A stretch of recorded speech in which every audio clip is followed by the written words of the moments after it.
Welcome to the Debt Doctor podcast, where we deliver the definitive prescription for navigating distressed real estate debt. I'm your host and America's most qualified debt doctor, Bill Bymel. I've spent my career investing in, diagnosing, and reviving thousands of distressed real estate situations. The Debt Doctor prescribes proprietary remedies to help you identify, acquire, and monetize undervalued real estate assets. Each episode gives you insider access to the strategies top cohorts use to transform market volatility into double-digit returns. If you enjoy what you hear today, hit the follow button, subscribe so you don't miss an episode, and please share your support with a quick review. You can find me on the web at billbymel.com. Thanks for joining this episode of The Debt Doctor. Welcome to another episode of the Debt Doctor podcast. I'm Bill Bymel, and I'm here with my good friend and longtime colleague, Ryan Poole, real estate broker in Florida, but more importantly, he is the founder and CEO of a company called RealTrade.io. They've really been out there from the ground, creating a whole new way of brokers, buyers, and sellers in the residential real estate market to socialize and market deals both inside and outside of MLS. Ryan Poole, thanks for joining us. Wow, Bill, it's an honor here to be on this podcast. You know, the Debt Doctor. We have a lot of history. We go a long ways back, and it's always a pleasure to talk with you. And excited for today in our conversation, Bill. I mean, it's a changing landscape right now, especially in the South Florida real estate market. Obviously, with the RealTrade, we're right in the thick of it now with the portal wars and what we're doing, and bringing buyers and sellers and agents and service providers together for a better real estate industry. So it's a lot of changing times, a lot of changes in the real estate industry right now, more than I've ever seen actually in my over 20 years now. Right. And I want to come back to that portal wars conversation, which we'll get into. That's the reference to, the lawsuit with the big websites like Redfin, Zillow, where they were going after the MLSs, trying to say that there was a monopoly, basically trying to break that monopoly so that they could create their own. Exactly. Exactly. Was the whole Zillow agenda. has its own agenda with everything that's happening, and unfortunately, at the expense of agents and, of course, the buyers and sellers as well. Exactly. It's like at the end of the day, they use all of these things like, oh, we want there to be more democracy in the industry, but it's really these big force tech companies that are trying to just dethrone the MLSs, throw the whole industry up into anarchy, so to speak, which they've successfully done. And when I'm talking the industry of real estate brokerage, marketing, and selling, and that's kind of where we're at right now. But before that, I mean, as you mentioned, multiple decades. You and I both have more than 20 years in real estate as investors, as brokers and agents. We've represented tons of buyers and sellers, lenders. We've been the lender ourselves. And you and I really, I think those that have heard our previous podcast on the lowdown, or you've been on webinars over the years, know that in many ways you were there with me day one when we got in this business of distressed residential. I remember well. We started at your kitchen table, Bill. That's there right. on Tamara. That's right. I remember that day well. Drive. I have to say, Bill, you had amazing foresight. You got one call from Condor Capital. We sat there wondering, like, after the crash, how's this whole thing going to shake out? There's all these foreclosures. Yeah. And you got that one phone call that literally has changed yours and my whole track of our real estate career since. I mean, what an amazing... it's a very good point. And that's, I say that over and over again whether I speak to newcomers in the industry or just as a piece of advice, always keep your options open. Don't think that, that there, and it's tough because in today's world where we get inundated with telemarketing and text scams and, and all this stuff where it makes it so that you really don't, I mean, 99% of the phone calls I get are scams, or, or there's some kind of sales or whatever. It makes it so that it's hard to really be open to new things because I've become so cynical. But, you know, being open to new opportunity is the key to, really launching yourself into things that maybe others are not seeing. Um, Yeah. so I was just gonna say no. I mean, you had foresight, Bill. You know what I mean, and you saw that something was happening, and it was incredible what it did. What a great relationship we built with Condor, and of course, it turned into Wexford Capital, and you starting your own fund, and so many great things after that.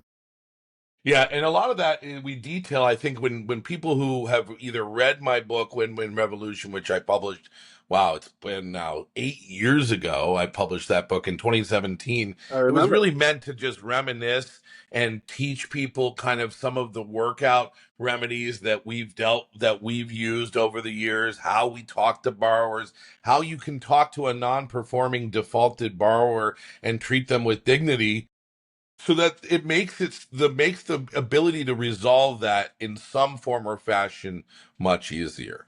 I mean, gosh, it was just kind of trial and error, wasn't it? It was, going out. I mean, for us, I always saw it as like we were providing a real opportunity to the borrowers in default because we weren't taking the ones taking the loss. By the time we come in and buy these loans or manage these loans, it's someone else's loss that's already been realized, either the originator or the lender client that's trying to mitigate what losses exist. It does put you in an easier position to negotiate, but even then, getting that across to a borrower so that they will be on your side. I mean, that was one of the things that I credit you with, being able to talk to adversarial people or people who don't necessarily want to talk to you. How have you always been so good at that? Thanks, Bill. It's funny. I was thinking back here before here on the podcast about our times and all these borrower conversations I did have over the years, and one of them really stands out. This funny story. This was in Port St. Lucie. Of course, we had all those assets, all those loans in Port St. Lucie. We were working with Condor Capital. And Right, I remember it was a new construction home, so it was probably built in like 2006, right at the height, right, right? And here we were like in 2009, right? Condor had bought the loan. And, Condor at that time, right, they were offering them basically full forgiveness of debt, kind of a deficiency waiver, basically a fresh start. And then right. the sweetener was the cash for keys, right? So I felt like I had some amazing ammo. And believe me, Bill, I had mixed emotions at the time. Like, man, these people worked hard. They're losing their house. I mean, I'm sitting here getting them out of their house. I mean, how do I feel about this? But funny story about this is I remember meeting with them, sitting them at their kitchen table and presenting the offer for deed in lieu of foreclosure, from Condor. And I said, hey, I think if we can do this, if you can agree to do this, I might be able to get you cash for keys, where they'll basically give you money to give you guys a fresh start, find a place to rent. And I'm like, well, how much, is it for a place to rent here to give you guys a fresh start? And they're like, Ryan, if we could get like $5,000, for a fresh start, that would go a long way. And if you could give this full forgiveness of debt and deficiency waiver and deed in lieu, we'd highly consider it. And of course, I went back to Condor. We got him the 5,000, right? I said, hey, we're going to Right. do this deal. We got the paperwork signed up. And I remember this as they were signing the paperwork. And the guy goes, Ryan, how long have you been in real estate? I go, I've been in a long time. He goes, you know what? I want to have, in 5 years from now, I want to buy another house. You know what I mean? I know this was a tough time, but let's stay in contact. You know what I mean? Of Yeah. course, I gave him my card, Bill, Yeah. and I gave him my card. I said, yeah, let's stay in contact. And honestly, I was like, okay, Didn't let's think about it again. sold. And, it was a great house. It was a nice home in Torino. Remember that nice, Right. I nice remember area in Torino. Torino. Right. And I sold it. And actually, I got a call. I don't even think it was 5 years, like 4.5 years later, right? Because they didn't have the foreclosure. And I actually sold them another house that they purchased, Bill. You know what I mean? I Wow. don't even know if you remember that, but that would have been like 5 years, 4 or 5 years That is later. amazing. I think I remember that. I And the think you might and have the remember great that. thing That was it was it. But at the thing that kind of at that time goes, we are doing a good thing. Like these things have to shake out somehow, right? These people just bought at the wrong time, right? They got into a loan that wasn't affordable. Their house was worth half of what they paid for it, and we did that hundreds of times, Bill. hundreds of Yeah. times that we did that, that I met with these borrowers. Yeah, And and you have to realize, I mean, when we look at the industry, I think there was about a 14% default rate at the peak back in 2009, 2010. And 40% of mortgages were underwater at some point during that period. There was a lot of people that just there was really no other option, you know. I mean, and how many people do we know? I would say everybody knew someone that was dealing with some crisis in terms of their mortgage, or the fact that they were upside down, or that the rate had spiked, or they got some weird countrywide negative, negative am loan that they can't get out of. Everyone was affected by it. My mother, who had the perfect credit her whole life, never missed a payment of anything on any debts, was always so keen on this. And at one point, I begged her. I mean, she was paying into a mortgage with Bank of America, a countrywide mortgage that got taken over by Bank of America, on a condo that at the time she bought it for 450,000 on the water. The mortgage, she put a bunch of money down, so she had she put a couple 100,000 into it, had a 300,000 dollar mortgage, and the condo dropped from 450 to 250. So geez. literally, she was paying into a mortgage that was upside down. Yep. And and even people like that made a business decision. I mean, I convinced her. I said, "Mom, this doesn't make sense for you to be paying this. Yep. Everyone else in the building just stopped paying their mortgage. Why are you paying? This just goes to show." And it's apropos for a debt doctor conversation. Very interesting thing when it comes to debt. You don't want to be someone who fails.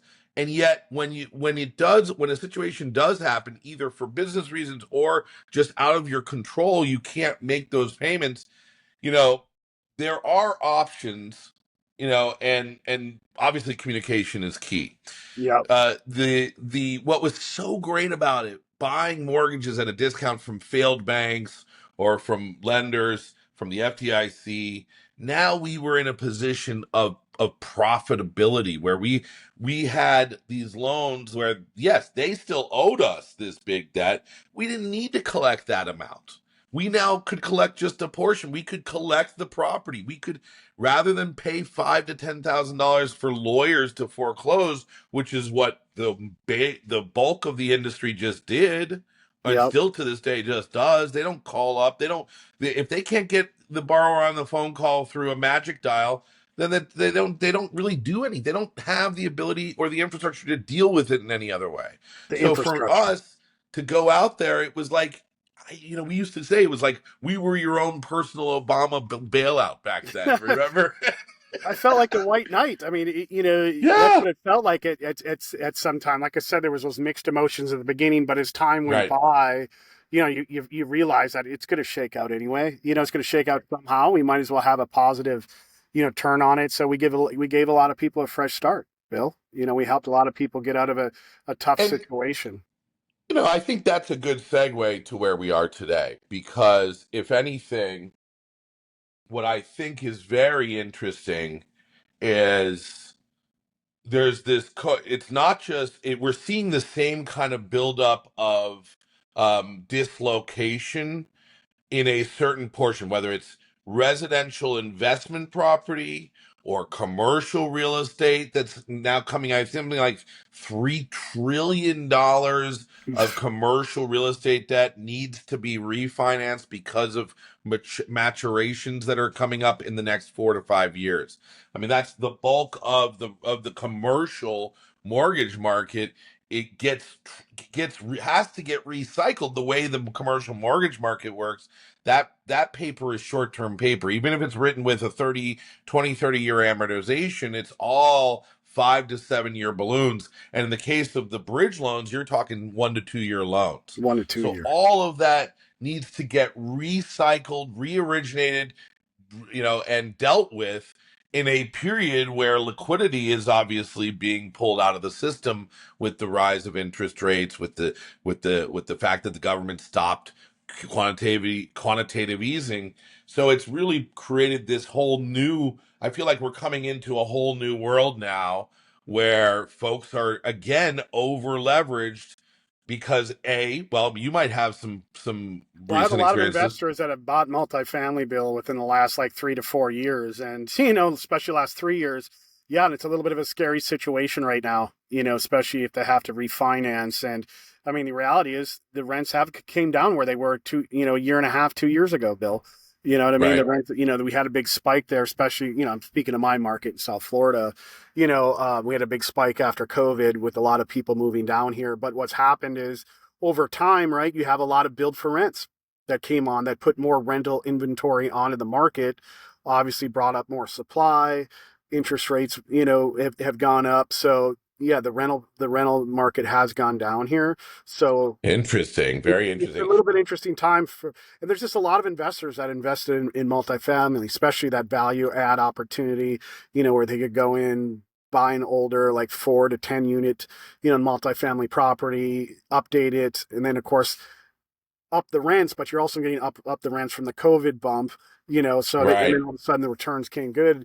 Yeah, I mean the returns were good, but now the rental rates have came back, and now those loans are starting to mature where they're going to have to refinance, and now they're staring down the barrel of a 7% plus Right. interest rate, and the rents have gone down. Yeah, Yeah, no, I mean, I just did an episode, one of the early episodes of this new podcast that I wanted to get out there was something called, which I call What a Pity. But it's not PITY, it's PITI, right? A term that many in the industry, if you're, it's just kind of, I almost feel like it's a forgotten term. I mean, if you're a mortgage broker, it's a principal, interest, taxes, and insurance. That's what PITI stands for, yes, is the deciding factor in how much total payment you can afford to pay.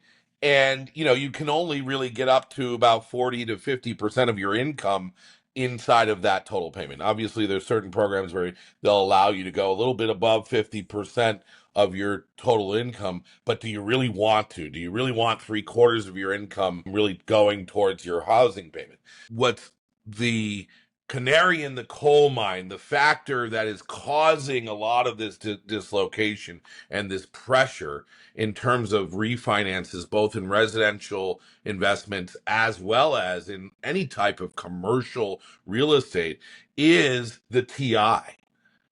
As real estate prices have increased, commercial properties especially do not offer the protection of homestead, which would limit the yearly increases in your assessment. So, especially in states like Florida, where there's no income tax, state income tax. So they need that. They're using property taxes they to use it. fund the majority of the state of Florida's government.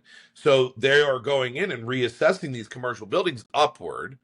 You've got an upward increase in the taxes. We Yes. know the story about insurance. We don't have to spend a lot of time explaining to people the crisis that is going on in I insurance want to just chime in on nationwide. insurance. I did a whole webinar on this, because it's the reinsurers, right? Where they're, these local Right. insurance companies, they're getting buying reassurance. And that's actually what's driven up the prices. And unfortunately, a lot of my real estate investor for multifamily, especially in the last 2 to 3 years, is, they're self-insured on the wind, Right, because it just, right. And no, the that's deal so won't even very make interesting. I'm sense, even hearing things. I was you know? at dinner with my daughter, with Biz, Biz, and one of her high school friends that she grew up with works for her dad's insurance company now, after having graduated. And we got into a conversation about what they're selling, in terms of flood, but they're actually private insurers now that are coming to market, which to me is a real issue, because if you're buying insurance from, that's like buying, an abortion in a back alley. Yeah. No, I mean, it's Like, crazy. just crazy. So here you got the TI. So even if principal and interest stays the same, if you've got an increasing taxes and insurance, Which is you've happening, Bill. got Like the taxes. I mean, these local like municipalities. I mean, obviously the local you've been counties. through It's all of like, that, right? I yeah. mean, you I see mean, it. And they then so are. you've got that. Now what you're saying is rental rates are down from where Yep. they were at, at the height, which By the way, 2 to 3 all years ago. data supports what you say. Yeah. My friend Anthony Ferrando, he's an FHA mortgage broker that does deals nationwide, but he was a guest on the podcast here as well. He specializes in Texas, Austin, Dallas, major metros. It is a fact that the height of the market was, 20, like spring summers of 2022, whether you look at it as May or August of 2022. It's kind of the height in certain markets like that. I think Florida, it was a little bit later, maybe 23 was kind of where you hit your height, and you started to see some downward pressure, not only on rents, but even on values. As much as people say, oh, it's, even though the national median average still increases, volumes are down, and in areas like very high demand South Florida, you've got clients yourself, I think, that have seen No, I'm losses. feeling. I mean, I had clients. I have one particular client I've sold in the last 2 years. About 80 doors. 80 different Uh-huh. doors. Yeah, that we've had. Some of them he's doing all right. Some we just got assessed with a bigger tax bill that's now squeezing it. And of course, he's trying to rent the units out. Some of the vacancies, he's not getting the numbers he was a year ago. So no, it's real for sure. It is, huh? It is real. Well, another big thing too, I want to say is like was really popular really right after COVID, and now they're like either finished or they're almost finished. Is there's a big build to rent you know inventory that's online or coming online very shortly. I mean, I'm just sitting here in downtown West Palm Beach, build to rent, new construction, luxury rental communities that are getting trouble getting occupancy. Wow. Yeah, that are really struggling to get tenants in there for the numbers that they projected right when they were Right. doing those numbers 2 3 years ago. So Right. Well, you it's know, all, yeah, it's exactly what you point. All these deals that were done during COVID when money was even freer and cheaper than it was pre-COVID, when it was already too cheap and too free. But then you dump a bunch of cash, you print a bunch of money. All of a sudden, you got multifamily, mid-rise development deals. Kind of like it's not dissimilar to the condo conversions that I you know that's what I'm you and just I gonna say. witnessed Remember and you were that was ground involved zero, with the it. condo conversions. Yeah, you're like, we've talked about that for years, and there's tons of stories Well, about that. like remember Ponte Verde? I did the condo conversions there. We were selling at the very end. Okay, negative AM loans, creator credits, zero money down. Literally got 30 grand for buying the property, and they were selling for like Yeah, 250 grand for like a 2 bedroom. And then we got some of the loans, Bill, that we got back. I think we got them for $30,000, the that's right. loans. And we That's sold right. them for like what, like 60, 70 grand. That's right. And people had And paid even spent. then, you were worried we couldn't sell them. That just goes to show, and that is I think if there's a lesson to be told to our audiences today, summer of 2025, tons of volatility, the price of things is crazy, nobody can afford anything, and yet and I think that we're still stuck in this fallacy thinking as a society. You're starting to hear the cracks. You're starting to Yep. see the cracks. You're starting to get more outspokenness about things just don't make sense. Prices are too high.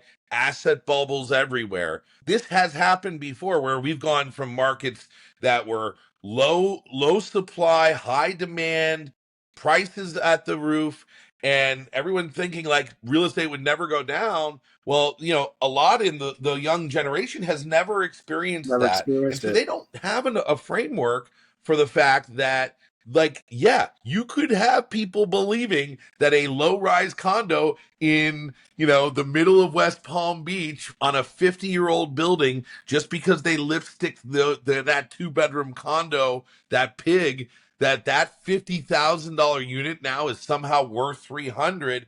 That existed in 2007. That's where the I market know. was.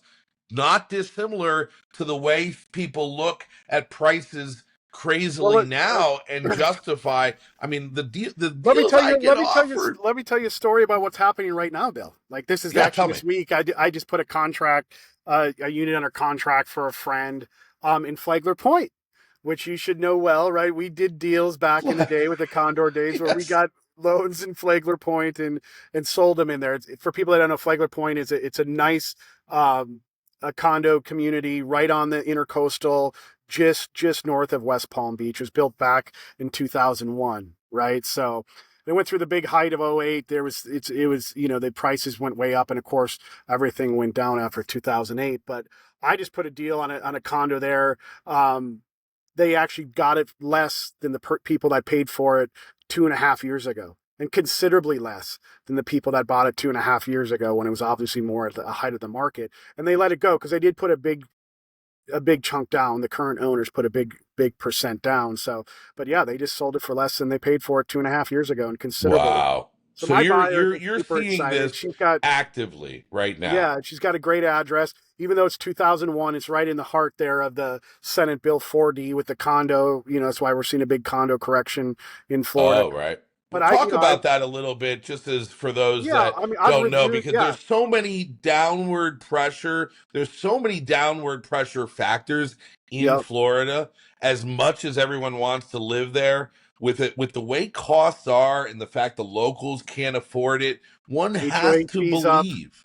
Yeah. HOA fees up. I mean, well, the thing is for people don't know, okay, why the South Florida condo market is going down is, Surfside condo collapse. People remember that as just an unbelievable tragedy. Over 100 people died when the condo collapsed in Miami, and then Governor DeSantis, as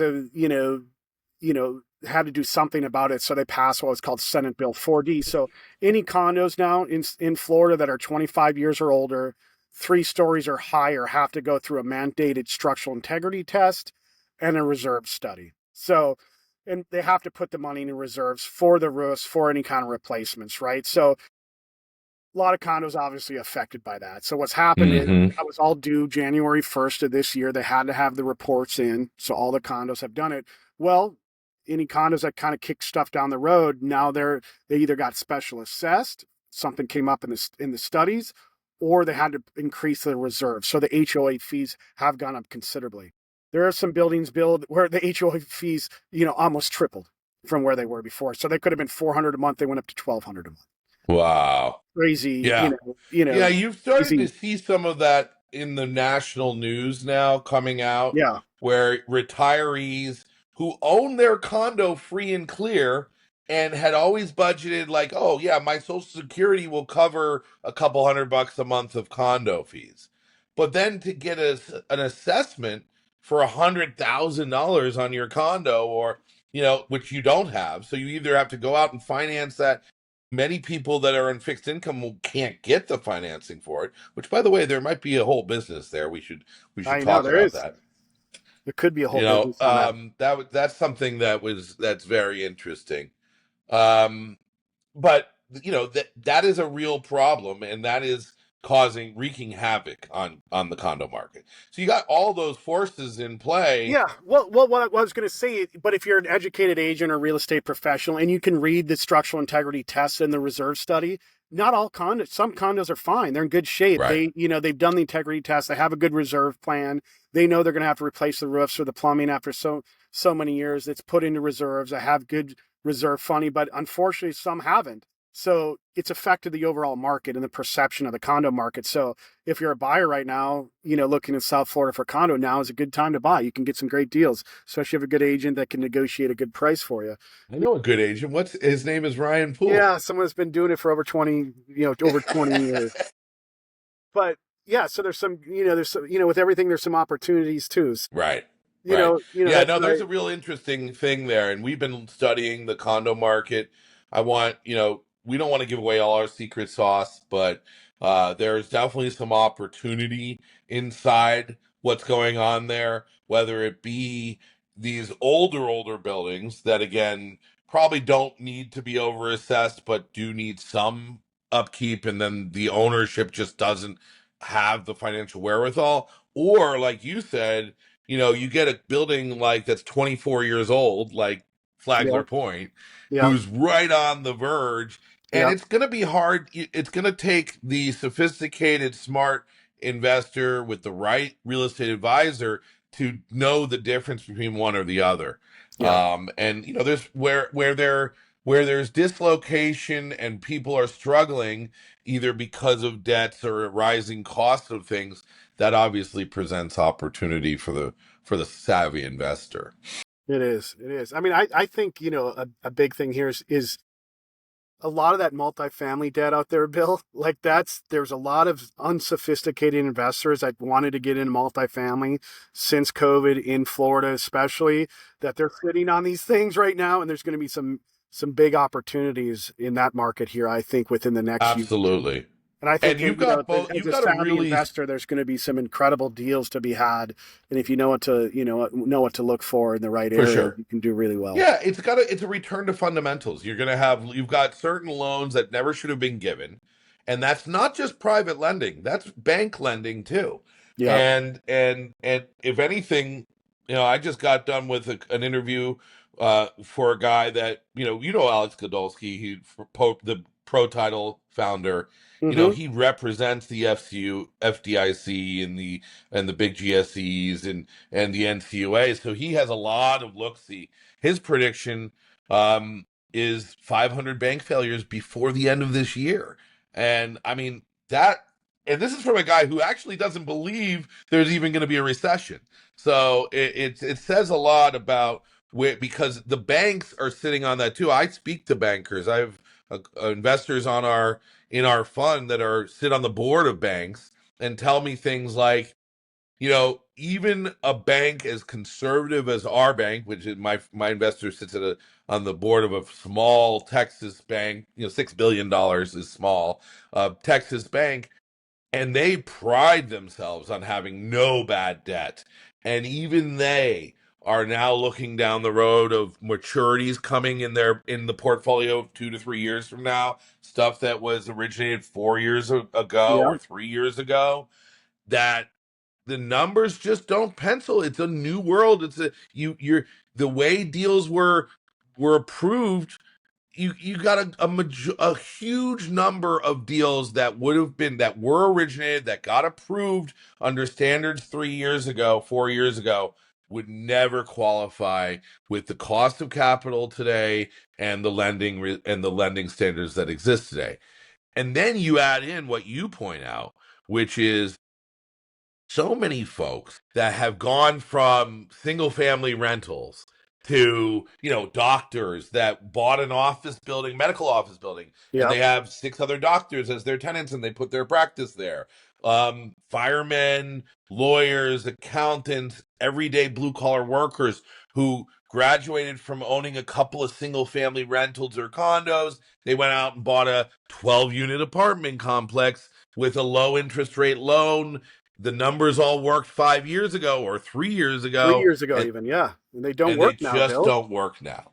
And it's just a lack of sophistication. You I know, think if you know, it's anything, I've seen a lot of echoes here from '08 because I was in the thick of it, of the condo conversions with these build to rent projects too. That was like kind of like the thing that really tipped the market over and put all that inventory out and really, crashed everything, right?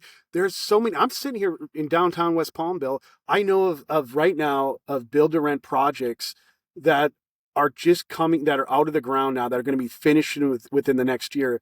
There's 5 of them within a mile and a half of where I sit right now, that I know between the 5 of them, there's probably going to be, 1,200, 1,300 units coming online. wow. Can you imagine? Like those are coming online within the next, 6 to 8 months. They're going to have to And rent those listen, units out. You know what not I mean? only They're going to that, have to rent those Ryan, units dude, out, huh? if in 2019 the condo market was looking like it was on its end then, and the Mm-hmm. only thing that saved it really was the huge influx of folks because of COVID in 2020, right? Yeah.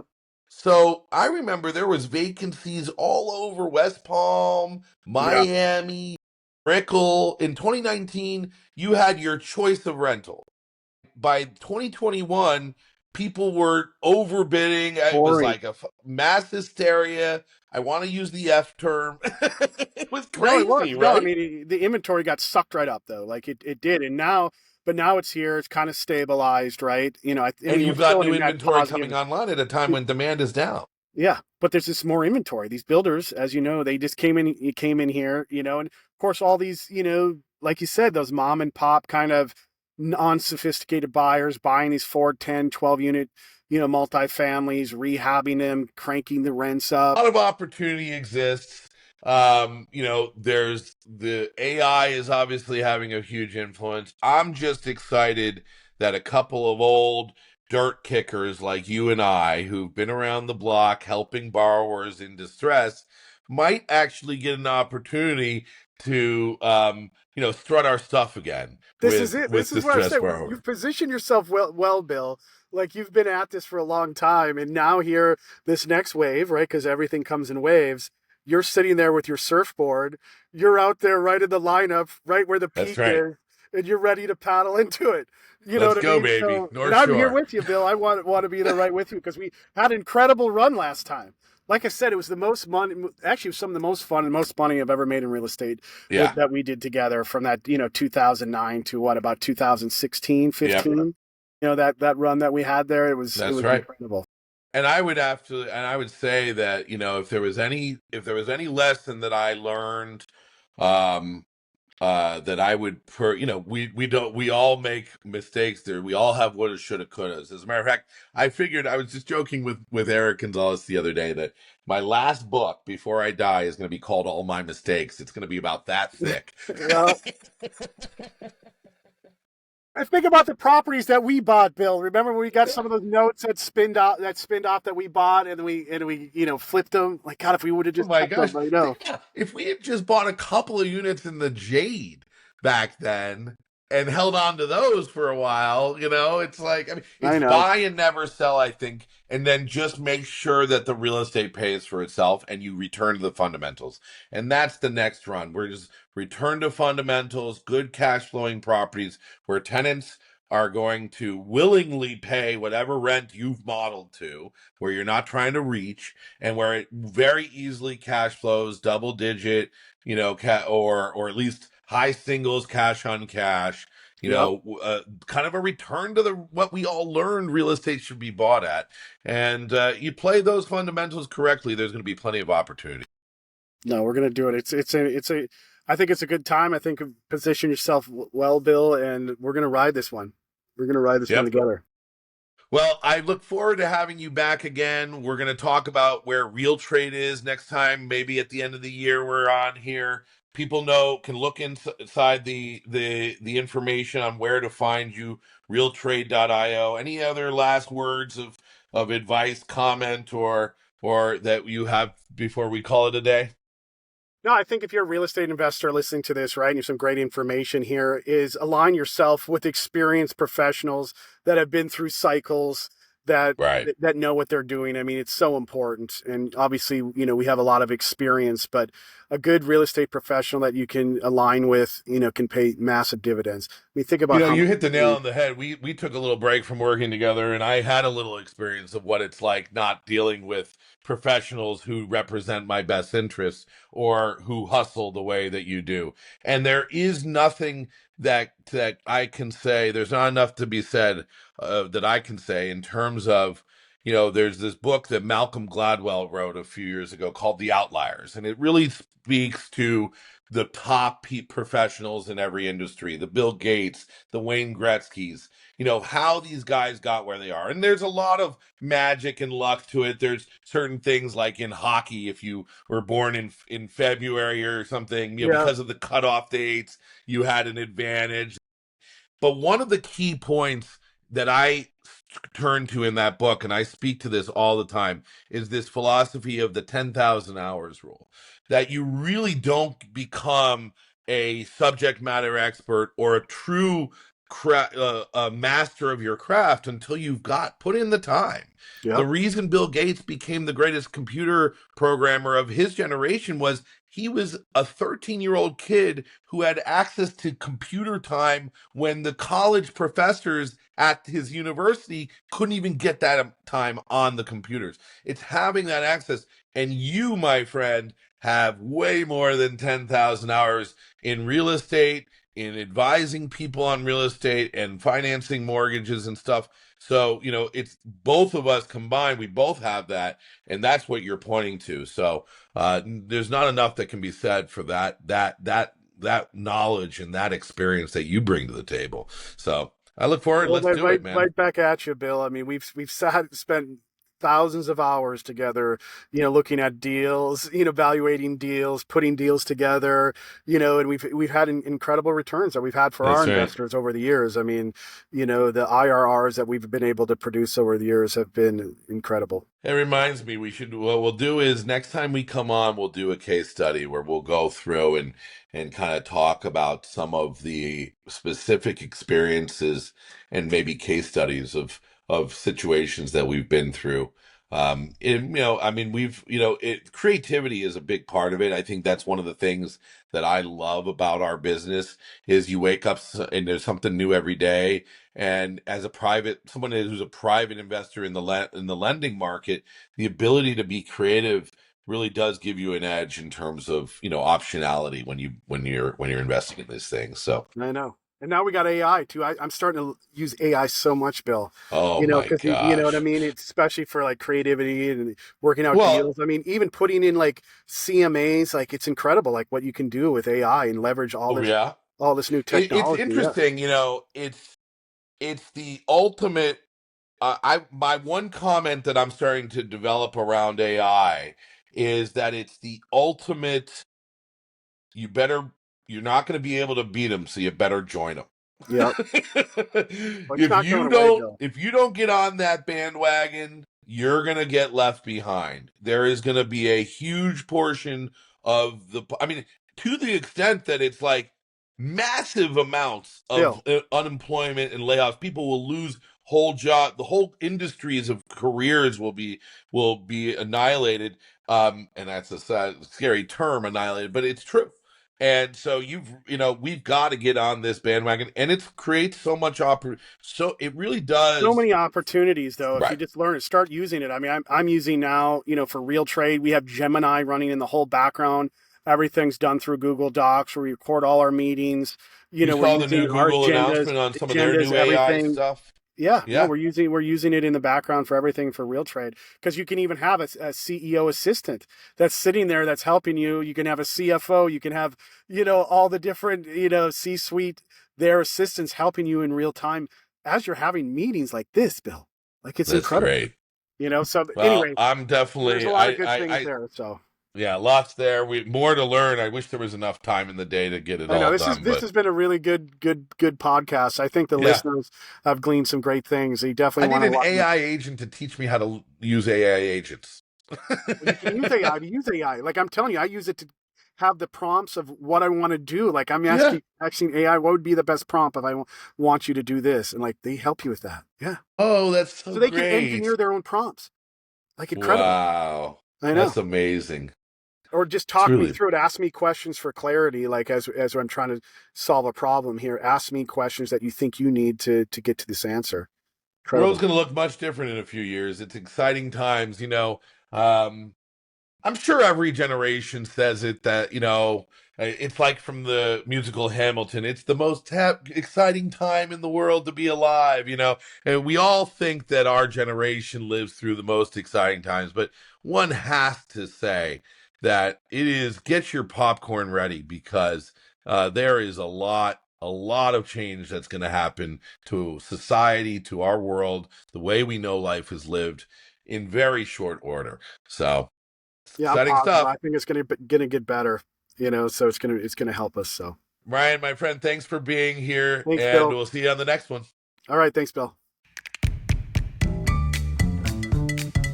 That's a wrap of today's episode of Debt Doctor.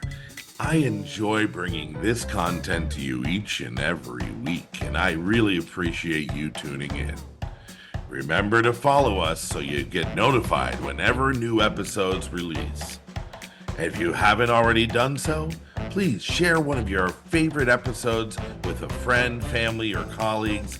And if you don't mind, leave us a positive review on Apple, Spotify, or whatever your favorite listening platform might be. Until next time, thank you for investing your time with us on The Debt Doctor.